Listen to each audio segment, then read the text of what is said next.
My name is Noelle Carter.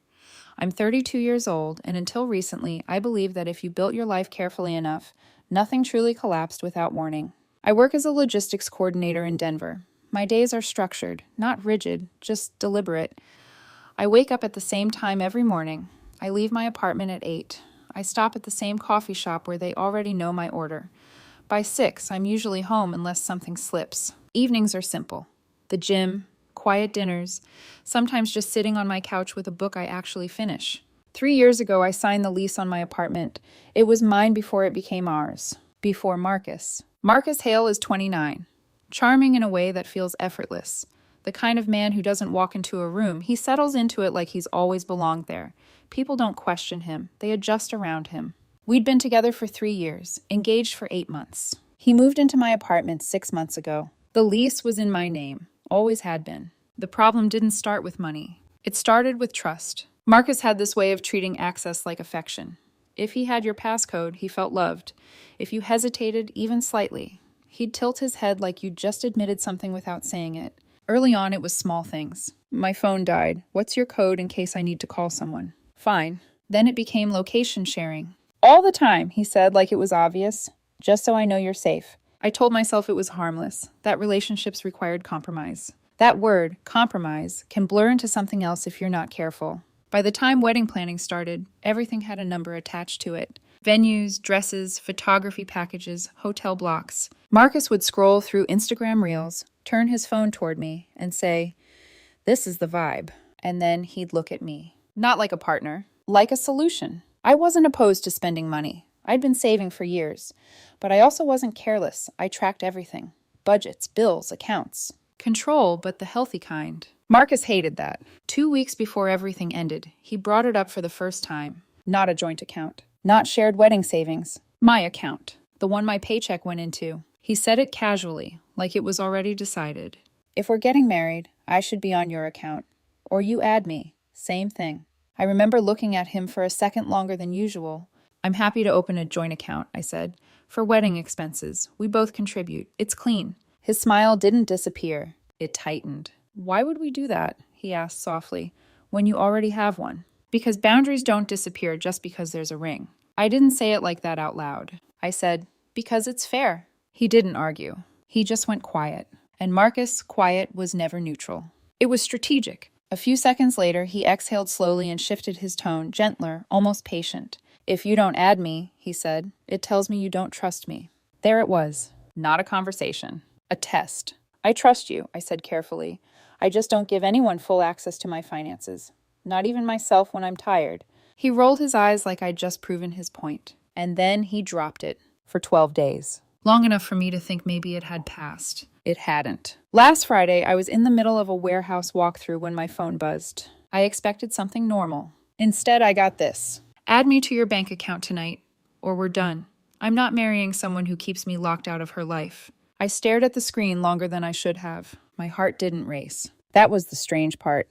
It settled. Because suddenly, everything made sense. This wasn't about money. It wasn't even about trust. It was about control. A power check. And in that moment, I realized something that should have been obvious months ago. If I negotiated now, I'd be negotiating forever. So I replied, we're done.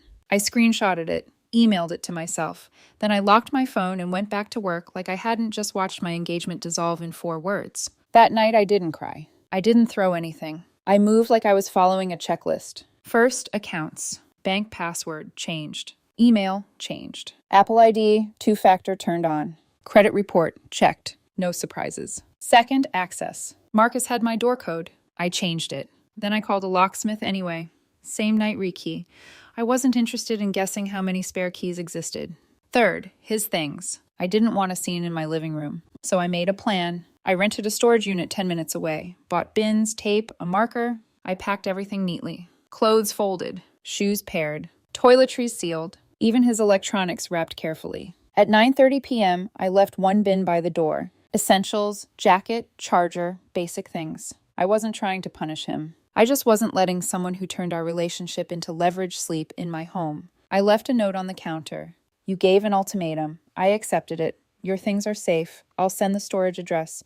Do not come here tonight. At 10:14 p.m., my doorbell camera lit up. Marcus. And Dylan. Dylan was one of his groomsmen, the kind of man who called himself loyal, but really just liked conflict. Marcus tried the code. It didn't work. Dylan started knocking like he was trying to break the door down. I opened it with the chain still on. Marcus's face shifted in seconds. Anger.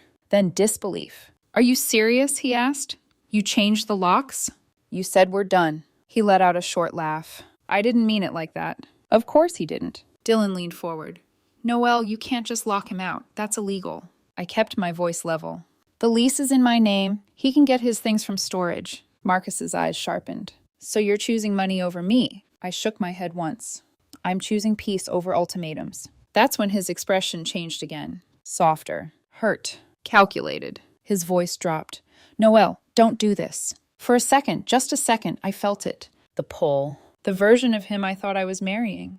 Then I remembered the message. The ultimatum. The way love had turned into leverage. "I already did," I said quietly. He exhaled sharply, frustration breaking through. "Fine," he snapped.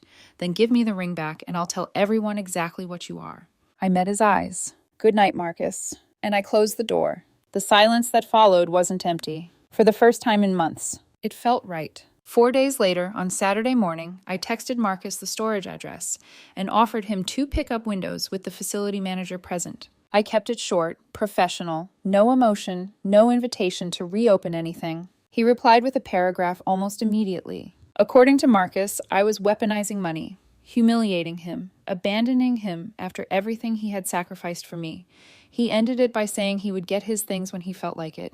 I stared at the message for a few seconds, then typed back exactly one line. "Pickup must be scheduled, otherwise no contact." That was when the circus started. Dylan texted me first. "I hope you're proud of yourself. He gave up everything for you. You owe him closure." Closure. People love that word when what they really mean is access. I sent him a screenshot of Marcus's ultimatum. No explanation, no argument, just the text. A minute later, Dylan replied, "He was stressed. You know how he gets." "Exactly," I typed. Then I blocked him. The next call came from an unknown number. I answered because I thought it might be work. It was Marcus's sister, Paige. She didn't even say hello. "So you're really kicking him out over a bank account?" Her voice had the kind of sharpness that told me she had already decided who I was before I answered. I stood in my kitchen, one hand wrapped around a mug of coffee that had already gone cold, and said, "He ended the relationship in writing. I accepted it, that's all." Paige let out a harsh laugh. "You know he didn't mean it." I looked out through my balcony doors at the weak, gray Denver morning and said, "I did." Then I hung up. Marcus tried a new angle that afternoon. A Venmo request, $1,800. The note said, "Half of rent plus bills." I actually laughed when I saw it. Not because it was funny, but because it was so shameless it almost crossed into parody. In 6 months, Marcus had never once paid half. Twice, after reminders, he had sent me $200. Both times with comments attached about how men shouldn't have to be nickel and dimed and how real partners don't keep score. Now suddenly he was an accountant. I declined the request and wrote, "Not happening. Use the pickup time." Sunday, he showed up at my building anyway. Not at my door. At the leasing office. My building manager, Ron, called me just after 11. "Noelle," he said carefully, "your fiancé is down here saying he lives with you, and you locked him out." Ex-fiancé, I almost corrected automatically, but instead I said, "Ron, give me 10 minutes. I'll email you everything."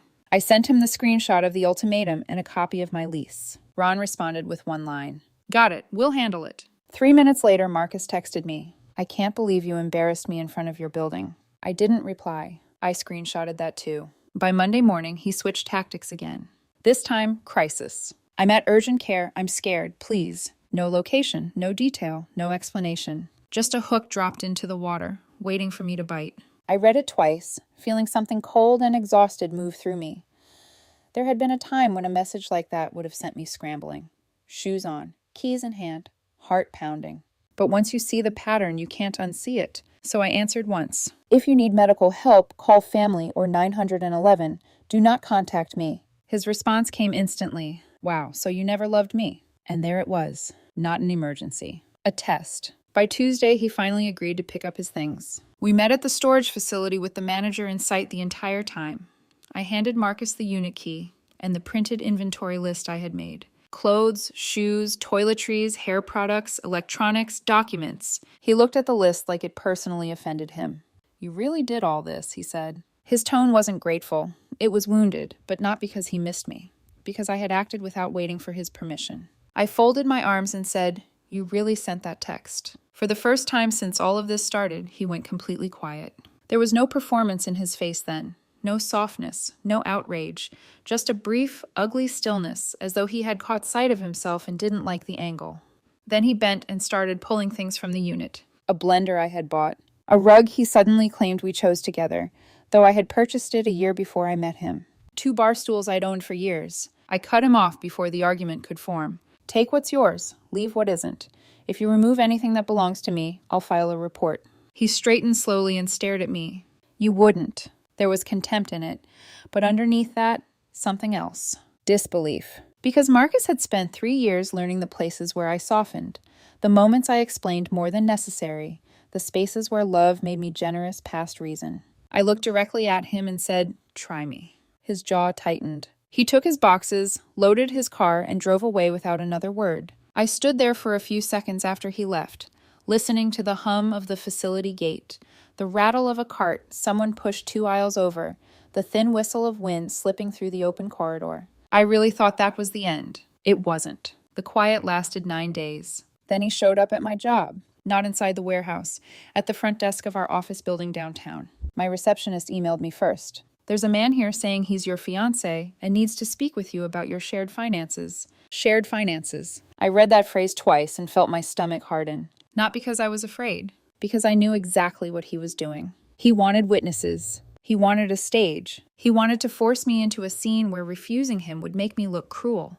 I didn't go downstairs. I called building security and said, "That's my ex-boyfriend. Please escort him out." 5 minutes later, my phone buzzed from a number I didn't know. "You're really having me removed like a criminal?" I replied once. "Do not come to my workplace again." Then came 3 messages in a row. "I just wanted to talk. You're being dramatic. You think you can just discard me?" I blocked that number too. That night, Marcus posted a vague Instagram story about financial control and women who pretend to be generous until you need them.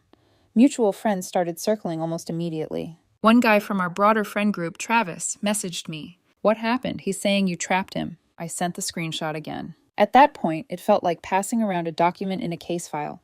Proof instead of emotion. Evidence instead of explanation. A few minutes later, Travis wrote back. "Oh, that's not what he told people." I stared at the message and typed, "It usually isn't." By then, I could feel something shifting in me. The grief was still there, but it was no longer the loudest thing. Clarity was. Marcus escalated again 2 days later with an email from a brand new Gmail address. Subject line, "Notice of intent to sue." It was almost impressive in how badly it tried to sound official.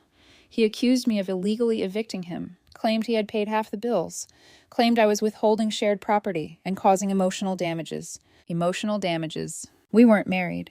His name was nowhere on the lease. And every word he wrote felt like a costume draped over a tantrum. Still, I didn't dismiss it. I forwarded the email to my friend Evan, who worked as a paralegal. He called me 20 minutes later. "He's bluffing," Evan said, "but keep everything and stop replying." I already stopped. "Good," he said. "Now make it official." So I did something I had resisted up to that point. I filed a non-emergency police report for harassment and documentation, not because I wanted Marcus arrested, not because I wanted revenge, because I was done living inside his version of events. The officer on the phone sounded tired but professional.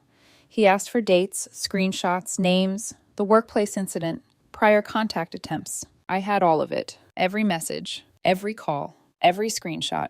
That was the strange thing. Marcus had spent so much time trying to make me feel unreasonable that I had developed the habit of keeping records just to reassure myself I wasn't imagining things. Now those records were a shield. He found out about the report anyway, maybe through a mutual friend, maybe because people like Marcus always seem to feel it when the room starts closing in. He texted me from another number. "A police report? Seriously? You're ruining my life." I didn't answer. 2 days later, he came back to my building, this time with a police officer. He was claiming I had stolen personal documents and engagement gifts. When the knock came, I already knew it was him.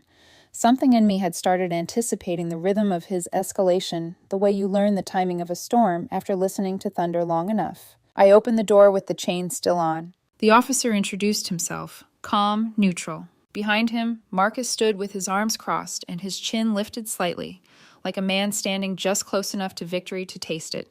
I said, Officer, I can show you the storage receipts, inventory, and the breakup message. He already collected his belongings. Marcus didn't look at me. He kept his eyes on the officer, performing composure. I pulled up everything on my phone. The storage contract, his pickup acknowledgement, photos of the bins, the inventory sheet, the ultimatum. The officer took his time reading. Then he turned toward Marcus. Sir, this appears to be a civil matter, and it appears she returned your property. For the first time, Marcus's expression cracked. Not dramatically, just a twitch at the edge of his mouth, a flicker in the eyes. Then he said, She still has the ring. The ring. Of course. The officer looked back at me. I kept my voice steady. It's a family ring. My grandmother's diamond reset into a band. The appraisal and insurance are in my name. The officer nodded once, like this was the least surprising thing he'd heard all day. Marcus's face changed then. Not into sadness, not into anger, but into something thinner and meaner. He had run out of doors to pound on. The officer told him to leave. And as they walked away, I stood there with one hand still on the doorknob, feeling the old ache in my chest deepen for just a second. Not because I wanted him back, but because it is still a kind of grief to watch someone you loved become smaller every time they don't get what they want. That night, my mother called. Apparently, Marcus had messaged her on Facebook with a long, trembling story about how I had abandoned him, kept his things, left him stranded, humiliated him. My mother let me finish explaining exactly none of it before she said, I already sent him screenshots of his own messages. I closed my eyes and laughed for the first time in days. 10 minutes later, Marcus texted again. Why is your mother involved? I looked at the message. Then I set my phone face down on the counter and walked away. Because by then I understood something I should have understood much earlier. When someone treats love like access, losing that access feels like violence to them. And that kind of person does not let go quietly. After the police officer left that night, something in me shifted. Not dramatically, not in a way anyone else would have noticed. But internally, it was the difference between reacting and deciding.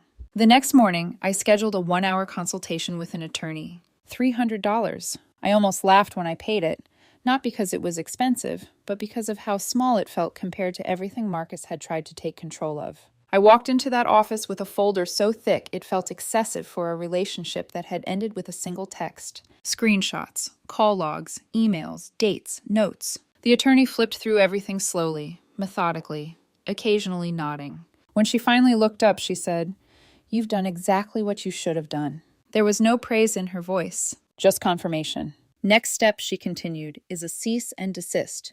If he violates it, we escalate to a protection order. I nodded, not because I was angry, because I was done negotiating. We sent the cease and desist by certified mail. For exactly 1 week, Marcus disappeared. No messages, no calls, no unknown numbers lighting up my phone, no sudden appearances. Silence, real silence. And for a moment, I almost believed that was it. Then Sunday came. I was in the grocery store I usually go to, standing in the coffee aisle, reaching for the same brand I always buy when I felt it. That shift in the air, the awareness of being watched. I turned slightly. Marcus was standing 2 steps away, holding the exact same brand of coffee, looking at me like we were in the middle of a scene that hadn't ended properly. For a second, neither of us spoke. Then he stepped closer. Can we just talk? His voice was quieter than I remembered.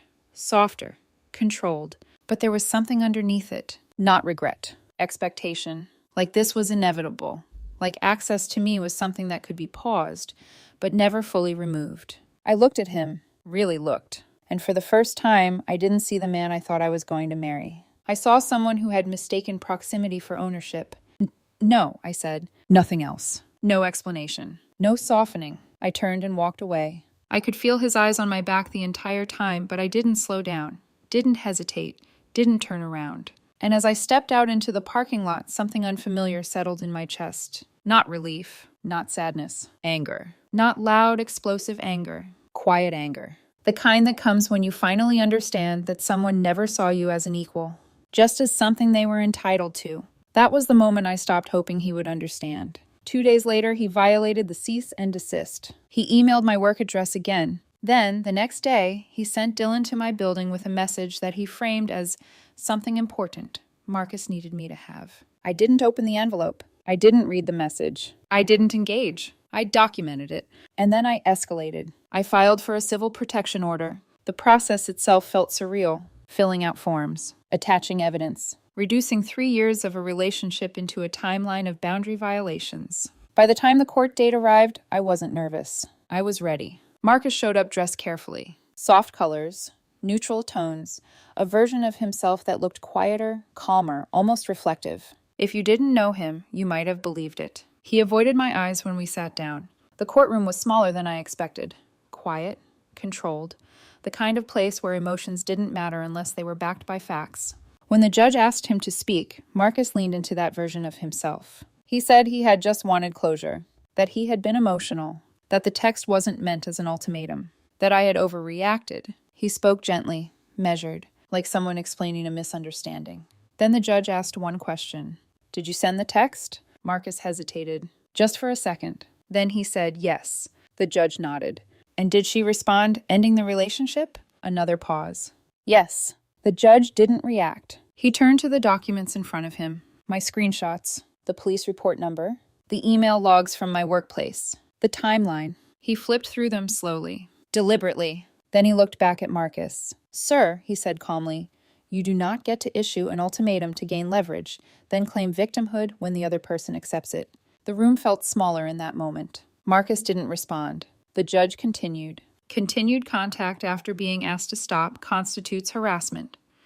This court is granting a 6-month protection order. No contact, no third-party contact, stay away from her home and workplace." That was it. No dramatic ending. No emotional closure. Just a line drawn clearly enough that it could no longer be ignored. Marcus stood up without looking at me, walked out of the courtroom, and for the first time since everything started, he didn't try to speak. The week after that felt quiet. Not the kind of quiet that makes you anxious. The kind that feels earned. I still changed my routines for a while. Different gym hours, different grocery store. Not because I was afraid. Because I wanted to move through my life without scanning every room. And slowly, without realizing it at first, I started feeling like myself again. I started running after work, joined a weekend group, met people who didn't treat basic communication like a negotiation. At work, something shifted too. Without the constant tension in the background, I was sharper, more focused. My boss noticed. 2 weeks later, he called me into his office and offered me a promotion. Senior coordinator.